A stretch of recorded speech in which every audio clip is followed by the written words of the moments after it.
Hello everyone, welcome to my YouTube channel. It has been a long time I was not able to make videos, so I thought today I have to make videos because yesterday, as you know, there was BARC exam, and this year, as you know, BARC is conducting the exam in two shifts. There was a shift yesterday, and today there's another shift.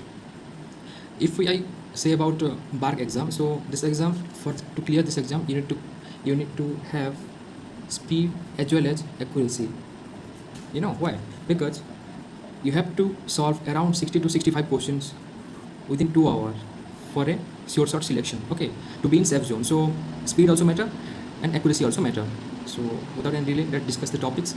I have summarized some of the topics. I have gathered some of the question from the exam, whatever I have memorized. And another thing I have to tell that this time the paper was very easy. One problem I found is the virtual calculator. The calculator was not working properly. I don't know why. I don't know. It is only it happened to me, or most of the people have the same issue. But whatever I felt, I'm just telling you. Okay. So without any delay, let's discuss the topics. Question whatever BARC is asked. See the first question. The first question is the phenol react with Br2 and CCl4. This is we all know from the 11th and from the 12th that phenol is very reactive, phenol and aniline, and when it is reacted with Br2 and CCl4, it gives a product like this. We get the bromination in all the possible position, that is 2,4,6 tribromophenols. 2,4,6 tribromophenols will be the right answer. Okay. Then there is a second question where we have the reactant and we have the product, and we have to find out the reagent that is suitable for this transformation, and the answer should be CH3Li and PCC. How? Let's see. See, when you apply CH3Li, what you will do? CH3Li जब आप डाल रहे हो इसमें, तो ये क्या करेगा? ये इसमें अटैक करेगा, तो ये बॉन्ड खुलेगा और आप यहाँ को आपको यहाँ पे मिल जाएगा OHCH3. अब यहाँ पे आप PCC डाल रहे हो. PCC का एक पहचान होती है कि वो टर्शियरी एलाइलिक अल्कोहल को ऑक्सीडाइज करता है. कैसे? ये बॉन्ड यहाँ शिफ्ट होगा, ये यहाँ शिफ्ट होगा, और जिस पोजीशन से बॉन्ड शिफ्ट हुआ होगा वहाँ पे आपको एक डबल बॉन्ड को लगा देना है. वही होगा आपका प्रोडक्ट. तो ये कुछ ऐसा बनेगा, राइट. यही तो पूछा था. तो करेक्ट ऑप्शन जो होगा वो CH3Li एंड PCC वाला होगा. Then there was a question from kinetics. उसमें क्या दिया था? उसमें वो एक्चुअली क्वेश्चन ऐसे था कि वो बोला था 3 रिएक्शन है ABC, तीनों का ऑर्डर दे दिया था और सबका कॉन्सेंट्रेशन सेम था. अराउंड सबका ऐसा कुछ बोला था कि सबका कॉन्सेंट्रेशन 7 से लेस होगा. तो आपको बोलना कि रेट क्या होता है. Very simple question. As you know, rate is directly proportional to concentration to the power order, right. So concentration सबका सेम है, तो जिसका ऑर्डर ज़्यादा होगा उसका रेट ज़्यादा होगा. Simple. Then there was a question from RLVP, relative lowering vapour pressure. उसमें ऐसा था कि आपको एक जैसे नॉर्मल क्वेश्चन हम देखते हैं, राइट.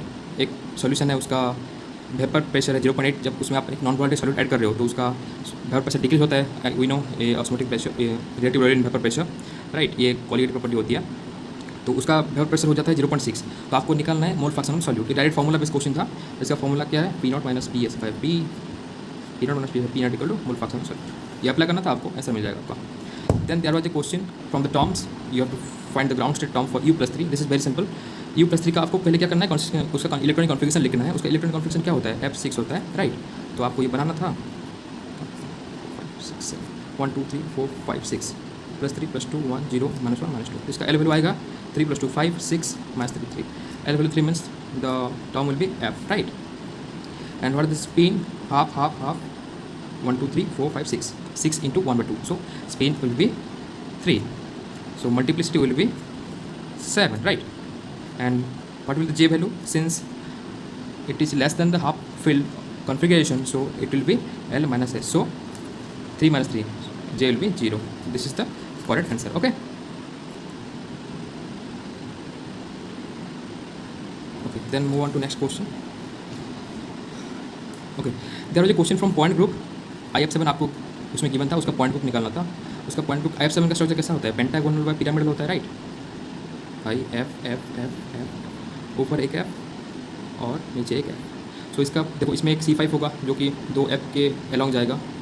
इसमें 5 C2 होगा, तो टर्म हो गया D5. और एक देखो मॉलिकुलर पेन होगा, मतलब जो भी सिग्मा H होगा, जो कि परपेंडिकुलर होगा हमारे एक्सिस के, जो प्रिंसिपल एक्सिस है. तो इसमें सिग्मा H भी होगा. तो आपका पॉइंट ग्रुप आ जाएगा D5H. Okay. Then there is a question from the coordination number of Na in Na2 which is from solid state. इसके लिए आपको पता होना चाहिए कि Na2O का स्ट्रक्चर कैसा होता है. As we all know, Na2O कैसा होता है? एंटी फ्लोराइड का स्ट्रक्चर होता है. अब जस्ट स्ट्रक्चर पता होने से नहीं होगा आपका क्वेश्चन, आपको पता होना चाहिए कि इस जिस स्ट्रक्चर में Na+ की लोकेशन क्या होता है। अब हम जानते हैं Na+ कहाँ रहता है, टेट्राहेड्रल वर्ड में, और टेट्राहेड्रल वर्ड का कोऑर्डिनेशन नंबर कितना होता है, 4 होता है। 4 should be answer. Okay, then there is a question from iso structure and iso electronic. कुछ ऐसे आपको गिवन था कि कौन कौन से दो मॉलिक्यूल हैं जो कि आइसो स्ट्रक्चर भी हैं, आइसो इलेक्ट्रॉनिक भी हैं। आइसो स्ट्रक्चर मतलब आपको शेप देखना है, एंड आइसो इलेक्ट्रॉनिक तो आप नॉर्मल दे सकते हो। तो इसका आंसर आएगा CO3 2- एंड NO3-, ये वाला। दिखता जब आप हाइब्रिडाइजेशन निकालोगे तो दोनों का ही sp2 आएगा, मीन्स दोनों ही प्लानर हैं। और जब इलेक्ट्रॉन काउंट करोगे तो कितना होगा, 24 and this is 32, right. Here also 24 25 24 plus 1 25 plus 7 32, okay same आ रहा है। सो आपका ऑप्शन वाला जो होगा वो CO3 2- एंड NO3- वाला आंसर होगा। Then there is a question from very basic thermodynamics, that is which is one of the following is intensive property. इसका आंसर होगा विस्कोसिटी। बाकी जो भी था, एनर्जी था, आई थिंक, हाँ यस एनर्जी एक था, मास था, वॉल्यूम था, सब एक्सटेंसिव होगा, राइट। ओके, देन कुछ मैथमेटिक्स के क्वेश्चन मुझे याद थे, मैंने लिख लिया, उसको मैं डिसाइड कर दूँगा यहाँ पे। तो देखो ये क्वेश्चन था y = 16 - x² का root over and x axis, इसका आपको एरिया निकालना था। ये भी इतना डिफिकल्ट नहीं था, क्योंकि ये अगर आपको आइडेंटिफाई कर पाए कि ये सर्कल का इक्वेशन है, then this very easy to do, right. So ये सर्कल का इक्वेशन है, पर इसको थोड़ा मॉडिफाई करना पड़ेगा। अब जब दोनों तरफ आप स्क्वायर कर रहे हो तो क्या बनेगा आपको, y² = 16 - x² मिलेगा। ओके, इसको थोड़ा और मॉडिफाई करेंगे, x² को इधर लाएंगे, x² + y² = 16।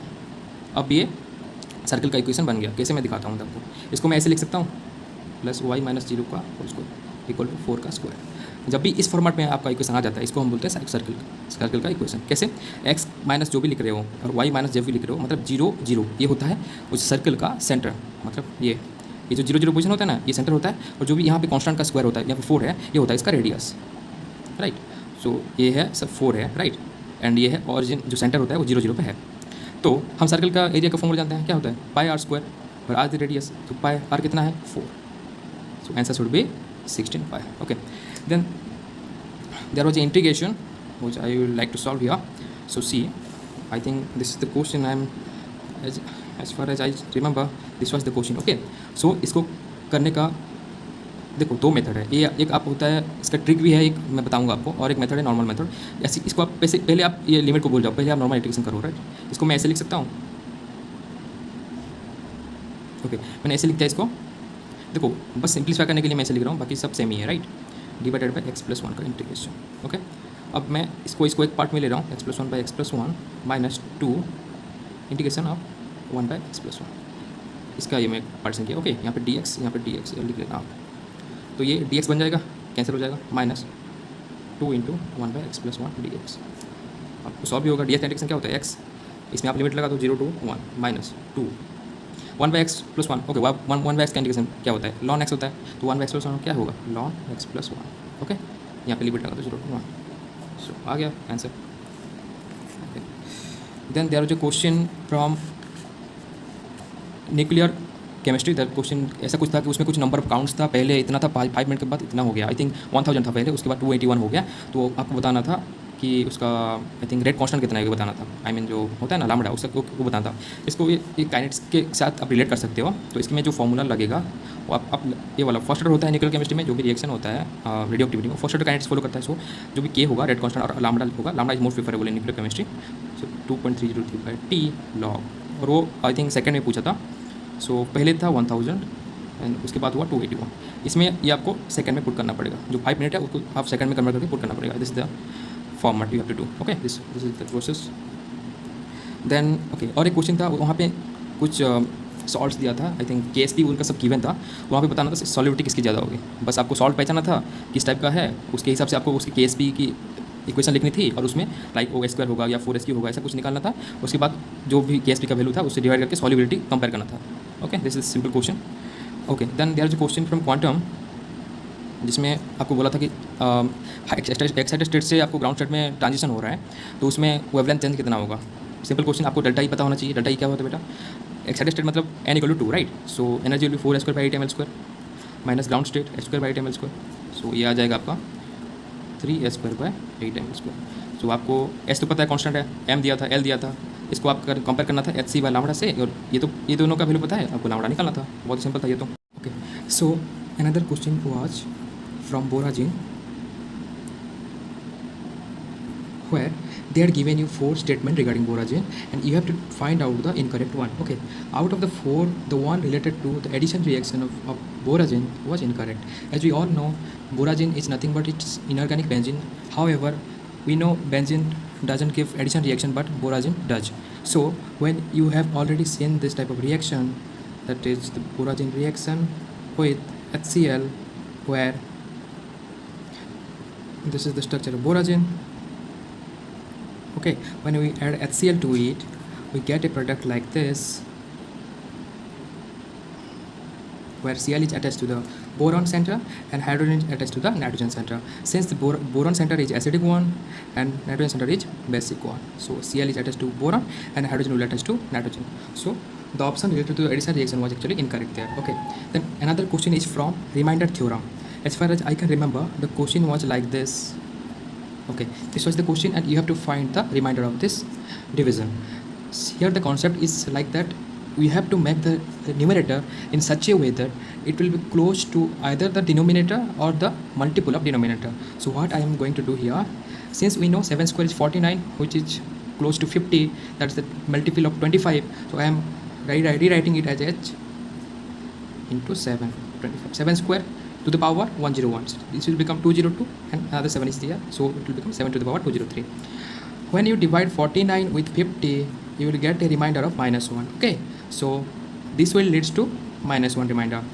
And when we divide 7 with 25, what we'll get? See, there are 2 types of remainder: positive remainder and negative remainder. Whatever you can use, the answer will be same. Okay, so if I am considering here 25 0, so 7 will be the remainder, so 7. Okay, see here -1 to the power 101, -1 to the power odd, so it will be -1 only into here 7, so -7.